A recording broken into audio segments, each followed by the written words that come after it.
Hello friends, তো হাতে গোনা আর মাত্র 4টা দিন আছে। আমার বাড়িতে হতে চলেছে পুজো অনুষ্ঠান। তো কি কি এনেছে বাজার থেকে সেগুলো আর কি একটু দেখছিলাম। তেমন কিছু এখনও অনেক কিছু আনা বাকি, কিছু কিছু জিনিস আনছে, সেগুলো একটু দেখছিলাম খুঁজে আর কি বের করে ঠিকঠাক আছে কি না। তো শরীরটা তেমন একটা এখনও ভালো হয়ে ওঠেনি, অনেকটাই খারাপ। যেহেতু এটা হচ্ছে আমাদের সারাটা বছর পরে, একটা বছর পরে পুজোটা হয়, অনুষ্ঠান করা হয়। তো সেটাই আর কি, তো সেটাও করতে হবে। তো বাড়িতে সবাই আছে, তারাও হেল্প করবে, তারাও করবে তার সঙ্গে সঙ্গে। আর যেহেতু বাড়িতে আমাকে তো থাকতেই হবে সবটা সময় বেঁধে, কিচ্ছু করার নেই।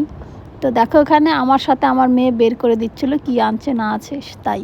তো দেখলাম যা যা বলেছিলাম সব কিছুই এনেছে, এখনও অনেক কিছু আনা বাকি। তো তোমাদের সাথে আমি শেয়ার করব।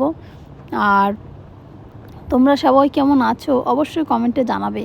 আর অনেক জায়গাতে বৃষ্টিতে অনেক জায়গায় জল হয়েছে, তো তোমাদের ওখানেও জল হয়েছে কি না, তোমরা কেমন আছো অবশ্যই কমেন্টে জানাবে, ঠিক আছে?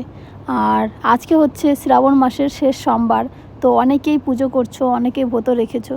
আমিও চেয়েছিলাম করব, কিন্তু হয়নি, শরীরটা প্রচণ্ড খারাপ। আর আমার হাতে দেখো চুড়িগুলো ছিল, সেগুলো সেদিন অপারেশনের সময় নার্সগুলো সব চুড়ি খুলে ফেলে, তো তারপর আর পরা হয়নি। কারণ সব কিছু একটা নিয়ম সিস্টেম থাকে, তো তার জন্য আর কি। তো সবাই ভালো থেকো।